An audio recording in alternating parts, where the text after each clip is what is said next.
Have you ever wondered if there's a way to create additional income from either an investment property or a primary residence? Well, Liz, I have good news for you. The answer is yes. In today's episode, we're talking to Pamela Bardhi. She is a real estate developer, and we're going to break down ADUs. So for those of you that are looking to increase, to maximize and leverage your primary or current investment property, stay tuned. We're going to break down how you can utilize this new strategy to accomplish just that. Ever feel like you're jumping from Facebook to Instagram to Meetup to try to find serious investors who are actually building their portfolios? Or worse, going to in-person networking events, having countless superficial conversations, and getting tired of hearing people talk about how many doors they have without telling you the success path that got them there? We've been there, and that is why we built Invest Her Plus, a one-stop platform for deeper connections and building wealth. With AI power networking, you will create your custom profile and you will be able to connect with other investors who are aligned with your goals and your needs. Plus, you will get access to our Market Master ebook, our on-demand course, The Real Estate Fundamentals, and access to Investor Chapter nationwide. This is the success path you need to build wealth with confidence. Want to learn more? Join us December the 12th for a Q&A session. We're going to be breaking down all the perks and everything that's included in Invest Her Plus. Click on the link in the show notes to join us. Start investing in yourself today. Welcome to the Invest Her podcast. I'm Liz Faircloth. And I am your co-host, Andressa Gadelli. So Pamela, we're going to break down ADUs. So for all the investors that are listening to us right now, they're like, oh my gosh, another strategy. Why should I think about it? Why should I invest my time learning about it? But most importantly, what problem are ADUs solving? So here we go. Let's kick off with that. Absolutely. So when it comes to accessory dwelling units, I mean, this is another way to unlock wealth in your backyard, right? So this is something for investors to pay attention to as well as property owners, right? Because this kind of serves two purposes. As an investor, of course, you know, me coming from a developer standpoint and also from a humanitarian standpoint, there's two different ways that I look at it. As an investor, this enables you to add another unit onto your property, which equals more cash flow. Right? So you're adding more value to your property, it's appreciating more, and you're adding another stream of income, which is obviously for investment purposes, a huge opportunity. And then for homeowners, I mean, this is a way for people to age in place. So for example, a family could move into the main home and the older parents could move in the back. Extended family, you know, if you've got extended family that they just can't afford to like go out there and buy a house, you could actually build the accessory dwelling unit on your property, which is amazing. So for families, this is a game changer. I mean, the number one source of wealth in America is the primary residence that the family owns, right? So this is a game changer to be able to go in and help them really activate their biggest asset. So it's a twofold thing. You know, it's amazing for investors and then it's also amazing for families. So that's why ADUs are like the number one hot topic in real estate right now, because they're really starting to expand across the country and more people are starting to learn about them. And it's such a power tool. But if you don't know how to utilize it, you just won't know the value. So let's talk about when did they begin? I want to go there first. And then what are you seeing in terms of the trend? Because then we can all then assess, okay, regulations and certain requirements and all those sort of things. But where did it begin and where are you seeing the trend in terms of a geography perspective? It started all in California. I blame Cali for this madness. No, it's a good thing. It's a really, really amazing thing. So it all started in California because they were facing like the worst housing crisis in the country pretty much. I mean, their prices were astronomical. I mean, here in Boston, Massachusetts, we're equally as horrible right now with this current state, which is the reason why I think things are passing through the way that they are. But it really started, the revolution started in California, where they were allowing these accessory dwelling units. And that added thousands and thousands of new housing opportunities, which was really amazing. And so to the point that California has accessory dwelling units, there's kind of two classifications. There's attached and there's detached. Attached means in your basement or your attic. So one of the, like, it's inside the actual primary home, and then detached units, which are like in your backyard, like a separate property, if you will. And the cool thing about that, I mean, in Cali, they've done it's now twofold in California. They have junior ADUs junior accessory dwelling units, which is an attached unit. So it's inside your house.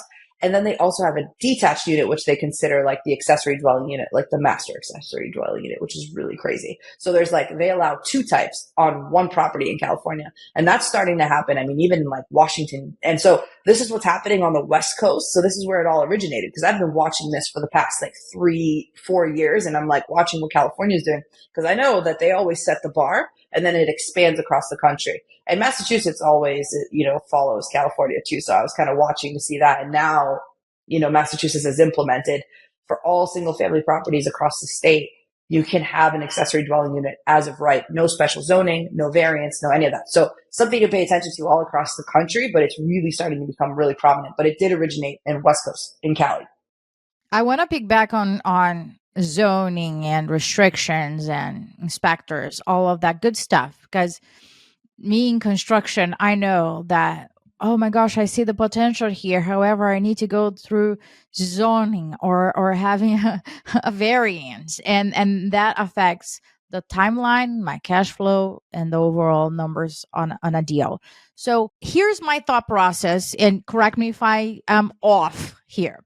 With Airbnb, when it started, and still, right, still some resistant to it. Anything that is new, there is a period of adaptation from a law perspective, from the community itself, from the neighbors itself. So if let's break that down from a law perspective on those states that are already allowing both the attached and detached, did the law caught up yet, or we're still having change happening and still like evolving or morphing?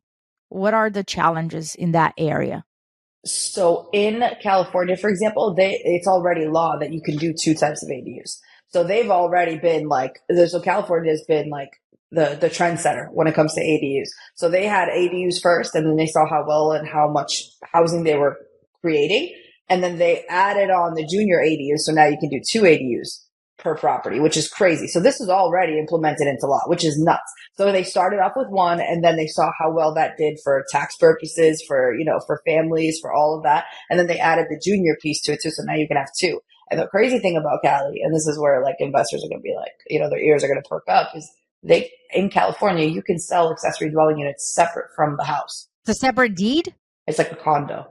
Yeah. Oh, wow. But then let's say Boston and our side here on the East Coast, how we're catching up with the laws, or where do I have the green light and the red light depending on the state that I'm in? So California definitely is a green light state for that right now, and also Washington State. So West Coast is a lot more far advanced than we are here on the East Coast. But on the East Coast, remember, they're emulating what's happening on the other side. So they're just now starting to get ingrained with allowing one ADU, and I'm sure that in the future they're going to start allowing two, and so on. I mean, listen, we can build all we want, new construction, but there's only a finite amount of land. We have to work with what we've got. How do we maximize our property value of what we have existing? Right. So that's why zoning is getting more and more lenient, because they realize the red tape is what's causing the housing crisis. Right. Like, if we can't maximize what we've got, we can't just rely on new construction to come in, because between permitting and getting something built, like a big building, for example, has at least 2 to 3, like by the time construction is over, like 3 to 4 years. That is so slow for what we need. Whereas like if you have accessory dwelling units, it's an existing property that you can maximize, whether it's your basement, your attic as a detached unit, or a detached unit that, a lot of those are getting done really quickly because they're not that big. Generally, the restriction is 900 square feet or less on accessory dwelling units. That's typical. That's the typical sizing of it. I want to get clear on that. 900 or less on the actual dwelling itself, correct? That's generally what they'll allow. What I've seen across all states, that's like the standard. But then there's some cities and towns that say 25% of what the house is. So if you've got a bigger house, it may be able to be a little bit bigger than that. So it depends on how they word it. But generally across the board, I'm seeing 900 square feet or less for the allowable square footage size for accessory dwelling units. For the actual unit, is there a requirement for the land? Like you have to have a minimum amount of land? Or if I could literally put a 900 square foot in my backyard, I'm good? It depends on the city and the town. So that because they may have like certain setback restrictions, like 20 feet on the back, 10 on the sides. Yeah, you got to get those regulations and specifics, which leads me to my next question, right? You know, women listening to this are like, all right, I love it. I want to see where the trends are headed. And if the area that I'm either interested in investing in or have investments in, where they're moving towards are the regulations there. So California, Massachusetts at the time of recording, and Washington State are the states that are kind of on board. Is there like a way to kind of stay on the trend of, okay, what states are implementing these kind of regulations and making that easier? Just follow Pamela. That's it. Let her do I the just work. follow you, of course. All of you. That's a good point. Check on our show notes.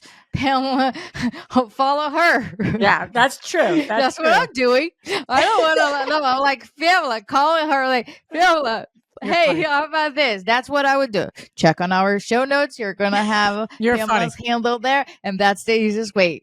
Okay, Liz, next question. Thank you. No, just kidding. Jeez. That's so funny. No, it's okay. You ladies are so magical. I adore you both so much. No, but seriously, I mean, like, it's really been, so it's been implemented in the building code. And so it's kind of across all states. Like, ADUs are already in many of the code books across the country. People just don't know what they are. They're like, ADU. Okay, what's that?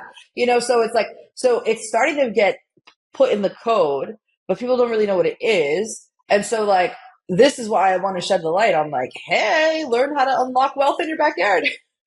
Guys gonna laugh. You know what I thought? But I can say that because I'm not from this country, so I can throw it out whatever I think it is. So you know when you go like buy a shed, those little houses, and those like little put your that's rakes what I thought an ADU was. Oh geez. A tiny home. Like a tiny thing. I was like, where you put your tools inside? Like, what are you talking about? For all of you that are listening to me right now and say, me too, I thought that too. Okay, let's hear from Pamela. Like, ADUs, we know the attach and detach, but what exactly are we talking about? Well, we're talking about a whole nother unit on your property. So meaning like a full made of kitchen, what? bathroom, like anything. Like you can have steel frame, you can have stick frame, you can have whatever. Like it could be, in your basement or your attic, or it could be another detached unit. So it's like a mini house. So that's what you could think be a about container. It could be. It could be anything that you want it to be. Like, as long as it's its own unit, it's separate. But typically, I mean, for 900 square feet, you're not getting any more than like 2 bedrooms in there, most likely. And so they're almost like a mini house, right? So it's great for like older parents or extended family or guest house if you want. If you just want it as a guest house, people can utilize it for Airbnb if they're allowed to do that in their city and town. I mean, it's just like, it's like adding another house to your house. That's what I mean by like unlock wealth in your backyard. Because it can be anything. I was thinking, like, I'm developing more of what you were saying at the beginning of our interview here, because that solves different problems for investors that can utilize their current portfolio to its max potential, but also a lot of homeowners that, because of interest rate and demand, supply and demand, they cannot afford to sell the current house and go to another one, but they have a little one on the way, or they are cramped over there with their office or different things that they want to do. Then they can expand that. Let me ask you a technical question, and I know that this might vary, right? By adding an ADU, how much does that affect the value of the property? So we worked with the largest privately owned mortgage company in America to basically create the ADU programs to lay out, because I said, hey, like, this is such a power tool for so many investors, homeowners, everybody. We now need that funding to make that happen. And so I said, what do those valuations really look like? You know what I mean? And the way that he explained it to me was like, well, Pam, it adds square footage. The ADU adds square footage to your property. And it also, the cash flow derived from it makes it like a multifamily, right? So like you were considering like you can comp it as a multi now, and you can add that square footage into your property value. And so they've created like a 90% LTV kind of loan, and like, it's amazing. And so it's revolutionary, honestly. But like, this is the way that appraisers will look at it, because now with ADUs, I don't know if you guys know, Fannie, Freddie, all the conventional lenders have have said that that any income derived from an accessory dwelling unit on a property can, like, the buyer can use that income to qualify just like you would a multifamily, which is a game changer. Whoa. So the opportunities for buyers coming into the market now you can qualify more. Like this is now putting things on the playing field of like multifamily investing, right? Because you're now turning your single into something that potentially is 2 units or more. Like if you're in a state that allows for an attached unit plus a detached, like what? You have 2 units. Now you're really looking at a 3 unit, right? So imagine the value from a single family to a 3 or a 2 is a big, big, big deal, which is the reason why I'm like, guys, you're literally unlocking wealth in your backyard. Like this is key, absolutely key. And the reasons why I love it so much. And it's so funny because it's like the government's been working on this stuff in the background, Fannie and Freddie, and like putting in all these guidelines and then like, all this loan programs coming through. And it's just so funny that like so many people just don't know. Like it's like you literally have a wand in your backyard. You're like, and now I'm just like teaching you how to turn it on and activate. So what would be, I'm thinking about the women listening and they're potentially very sold on the idea, right? They're like, all right, I'm in. What is the like step by step? So how do you analyze an opportunity? You have a property or it's land or, fill in the blank, but what are your like first, second, and third questions that you ask to assess, is this appropriate for an ADU? What is your process? 100%. So the first thing that we want to do is like, how's your town feeling about it? So it's like you can look up whatever town, like, so we'll just use city of Boston, right? I'll type in city of Boston accessory dwelling unit requirements. It's not listed on their zoning ordinances or specified because in Massachusetts right now, everything's kind of in rework stage because everyone's adding in the new ADU law because it just passed like in July. So if that's not available online, then you call the building department and you say, hey, what are your guidelines? What are your requirements for an accessory dwelling unit? Can I do attached? Can I do detached? What's the size requirement? Like, how do I connect the utilities? Does it connect to the house? Does it have to have its own separate thing? Do I have to include parking? Basically like dimensional and logistical requirements that we want to figure out. And then if that's all a go, and they allow it, then we look at like a survey. So you want like a plot plan or survey of your property to see, okay, where realistically can we squeeze something like this? If it's a detached or detached, then we would obviously like walk the existing house to see, okay, where can we maximize this? And, do we have to blow out any ceilings, walls, whatever, to create its own unit?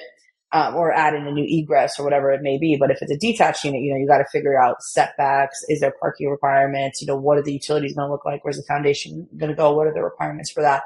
And then from there, I mean, there's 2 ways that you could do it. You could either hire like, a local contractor that can build it for you, like just like a house, or you can go modular, right? Which is like prefab construction, where it's just like, you can basically like order it, right? And it gets dropped on site. So there's different opportunities to kind of do both. So that's really the process. If you go modular, I love modular because it's like everything gets built and just dropped and it's easy.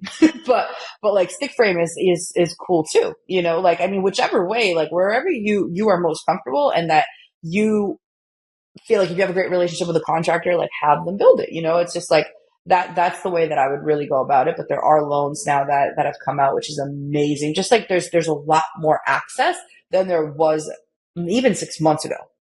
So I wanna dive deep on that a little bit. Just want to clarify. So for an ADU, I don't need any type of a specialized contractor. Is basically building an extension of my house or building a mini house in my backyard. Just to 100%. clarify, tell the ladies. All right, forget about the shed. Think about a mini house. All right, Forget about the shed. Forget about the shed. With the financing piece, right? Because I'm imagining me calling he's not listening, so I can Be nice. Be nice, Andressa. Be nice. That's all I have to say. I love you, Stuart. Love you. But man, if I call Stuart right now and I say this to him, because we have fun conversations throughout the years, right? The likelihood that Stu will know what I'm talking about is very unlikely. So in terms of availability of financing for this specifically type, are we still your experience with lenders, they're still building those products, how limited they are based on locations, or we're still morphing all of that right now?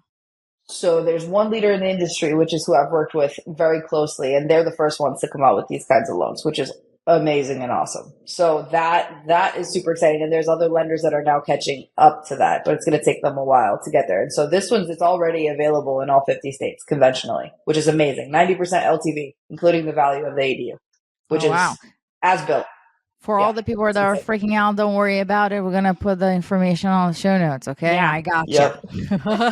and they're super knowledgeable and very interested in supporting our community too. So it was very, these folks are like way ahead of their time. Way ahead. And it's super cool because it's like, if you have a product, but you don't have the financial access, like it just doesn't work. Right. So it's been so cool to see this all really come together.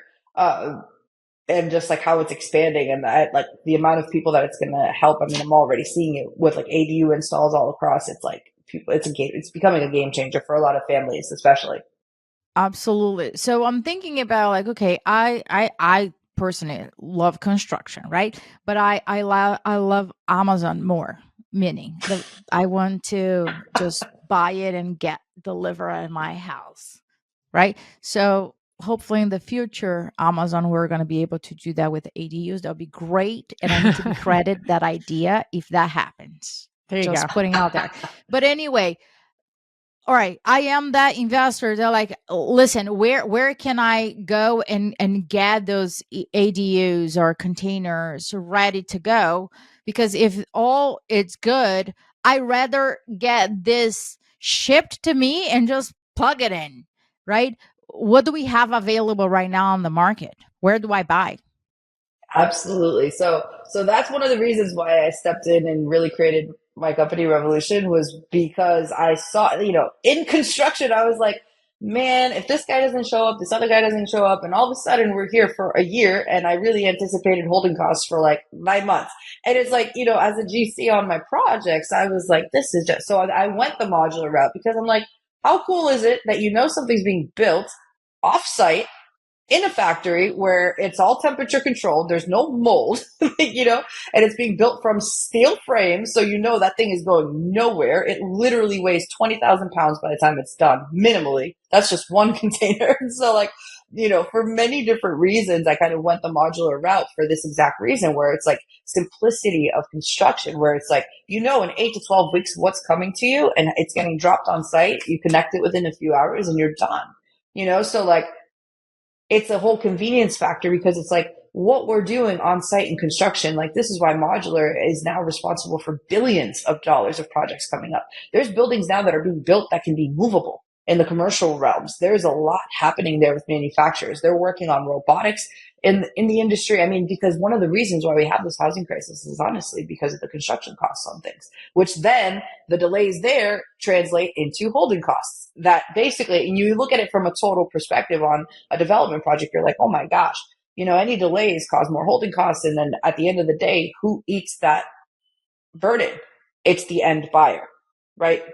And that's why things are so expensive, right? So the modular realm is really, really amazing. And there's my company, but there's also other incredible ADU builders right now. They're going modular or and dropping in backyards, or they're building the stick frame back there. They have, crews that are specialized to do that. And because it's not that big of a square footage, they finish a lot faster. So there's a lot of amazing solutions that are coming up. But I encourage you, if you can go modular, if you want to go modular, that is 100% the way to go if you don't want headaches. Or you can have a contractor on site for many more months if you want to, but there's many solutions that are coming out right now. But modular, I would say, is like the easiest and safest bet, because what's coming, where it's coming, and usually they handle the process the whole way through, which is amazing. We definitely need to have another episode to break down modular from. I was just going to say that. I have that. But from those that are like, tell me exactly, like in a quick summary, what is built in the factory until what point of the construction is built, and then what is built or finalized on site, if you can clarify that. 100%. So on site, what would need to happen is you would run your electrical, your water and sewer lines, or if it's a septic. So those, and then the foundation. That's pretty much it. In the factory, everything else is built. So windows, like the insulation, the steel frame. So everything at the factory, rough and final inspection happen at the factory. So we're licensed builders in all 50 states. So we have extensive reporting that goes into all of this. But yeah, we use spray foam and it's built just like a normal house on the inside, but it's steel on the outside frames. And basically when it gets delivered on site, the countertops are in, it's painted, the floors are in, like you literally just like with the crane, drop it on site, connect the utilities in there. And in a few hours, you can just basically move in. So there's no local inspection that needs to happen after is in. They probably just want to come and make sure everything's connected and working, the inspector. But other than that, no, because then when you get the report in hand to say, okay, rough and final, here's what it was at the factory. Everything's done. Here you go. Built specific to the code, etc. So it's pretty cool. That's why I love modular. It's so fun. I think the big thing that I want women to hear right now is that it's a way to mitigate risk. And that's independent of the economy or independent of anything going on. But it is a way to mitigate risk, meaning you're controlling your cost and you're controlling your timeline, which are two things that we all know can burn you in this business. So I just want to make a point there because I think that's a really great point and I wanted to connect the dots. Pamela, walk us through bringing it back to ADU. You've been selling us, and I'm like looking out my backyard right now. I'm like, can I get an ADU in my backyard? I thought the same thing. You know what I thought? What I'm talking about. How the freaking crane. I'm like, do I need to take my gate out? I'm thinking about the crane. You actually have plenty of room on Jessa. I have less room now that I put. Yeah, you totally do. Liz, I'll tell you, do not need to research. You already just rebuilt your backyard right now. I know. It's beautiful. I know. It's just sad. No, but anyway, I sit back there in my beautifully redone backyard and I look. It's beautiful. I'm like, maybe I could just put this away and put a no, let's keep that as entertainment. Help me to figure it out. My backyard here, because I'm already thinking it's going to go through this gate. That's what I'm thinking already. So here's my question though. And I think you the women listening and everything are probably in the same, they're opportunists as well. But there's drawbacks to anything. And when you start implementing ADUs and I'm sure you had challenge or two that cost you some serious money or serious time. So walk us through not just your horror stories, but your learned lessons, especially as you got going in this particular strategy. So the woman listening can avoid that. 100%. I think the biggest thing, like you said, the risk mitigation is huge and the cost is a huge element to this, which is amazing. Now, the thing is, it's real estate development. So at the end of the day, there's things on site that come up that you're like, why? Like you'll dig down and water will start flowing and you're like, oh, well, I can't put it here. We got to move it or we got to lift it. So it's mostly site work that's been the biggest thing. Site work has been the big thing. Well, before that is always the zoning, right? And just like making sure like getting the permitting down is probably the biggest factor. Financing used to be a really big hurdle, but now, thank God, that's all been settled. But permitting and zoning, I think, is the number one. And number two is the site work, right? Just the utilities. Because after that, everything's predictable. And like, especially on my end with the modular, like I know where it's going. You're controlling right on here. I can control that other piece, but that front half where it's out of my control when it comes to like permitting and zoning and then like just the actual site. Because sometimes you'll get a survey and like, it's just like different types of soil, different types of, and every city, every state has different regulations. In Boston, they want 6-inch monolithic, whatever slabs. And like, and then there's other ones that are like, you could just put it on piers. It's all good. Or like if you run into ledge, for example, like you're not pouring foundation on ledge. So what are you going to do? Right. So just all these different things, so that the site work is definitely one because you still have to deal with the building inspector on that. Right. Because they have to come off and sign off and say, okay, foundation's good. And then you come in and you set it and do the thing. So yeah, those are kind of the two anything where you can't control is always going to be the problem. Right.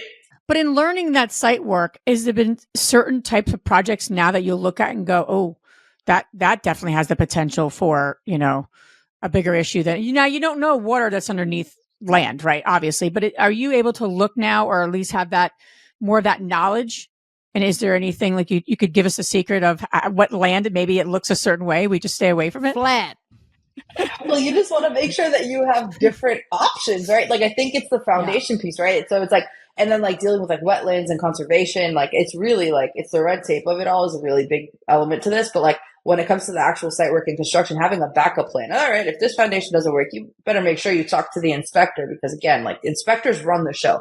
Anyone who is an a-hole to building inspectors, like you guys are literally shooting yourselves in the foot, the face, all of it. Like just be nice to them and just give them all the power and say, ma'am, sir, if I can't get the foundation that you traditionally want to look for, can I put this on piers, right? Still structurally sound and all of that. Like just having backup plans in place so that if you get there, because all of a sudden, if you can't, you don't do what the building inspector does, and then you're like, oh, I had to put it on piers. You better make sure you cleared that with them. So it's just like having that open lines of communication, I think, is a really big thing. That helps a lot through the red tape process. So a lot of people want to like fight with the inspector saying, oh, he's not right. That's not in the code. It's like, keep running against the wall. On that. Should run a course on that. Yeah, absolutely. Run a course on that. Listen, I am very straightforward with people, but my relationship with inspectors, goodness, they feel good. They feel really good after they talk to me. They feel really powerful, knowledgeable. That's how I want them to feel. Yep. Why? 100%. Right? Because we are all, let's get it done versus getting into a debate of who knows more or what needs to be done. Listen, all of that costs me a lot of time. So if I need to eat frogs and really enroll, put my Liz hat on and be a queen of relationships and enroll them into what we're doing here, it's like we're in it together. How we can get this quicker, right? So ladies, please don't get into a debate. That's if you didn't hear anything that Pamela said, all the good stuff that she said throughout this podcast, get this part and you're going to be very successful in life. But in addition to that, when you don't know something, as you're not an expert in ADUs, you're not an expert in the building code, sometimes people are combative, or they are like, they hear one like no and they go away, versus like, help me understand how we can make this work. Yeah. Say it again, Liz, because you taught me that. That's that gold sentence. What is it? If you say, flock into the building inspector and they say, no, whatever you ask them or suggest to them, you want to then don't just walk away. And I think a lot of women do that, versus you want to stay there and say, help me understand how we could make something like this work in this community. What would it have to look like? Because I think that's then the conversation you need to have. So, because they might just say, well, it can't happen on that side of town because of X, Y, and Z, but it actually can happen here. But if you walk away, you don't get that second answer. And I think people give up way too soon. They just hear a no. They're just answering your question because they have other people to talk to. They have other things to do. They got to go to lunch at noon, right at noon, whatever it is. So I just think that's important for everyone listening, is to help me understand what could we do here, and then listen. So I just want to make sure I said that. Pamela, we love this. You are hired forever. You're going to be coming to both of our homes. Maybe my front yard. I'm like, maybe I could just do something in my front yard. What the hell? I know, it's a little intense. We could do a treehouse Jesus, man. Treehouse. There you go. I love it. Treehouse ADU. Put it up in the tree. You won't even see it. See? That's serious. You need to come to both of our houses. But where can everyone listening learn more about you and follow you along your journey? Absolutely. So I'm super fun on Instagram and LinkedIn and all that stuff. I'm a little bit more reserved on LinkedIn, Pamela Bardhi. Instagram, I'm a little bit more unhinged. So whichever version of me you want to see, both sides. I like that.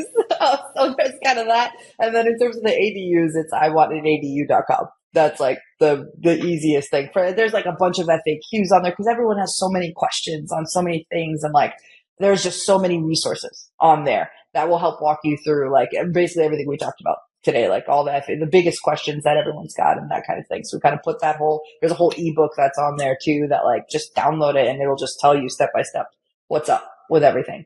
I love that very much. And I still have questions here, and this is very exciting. I think we're talking about the future, right?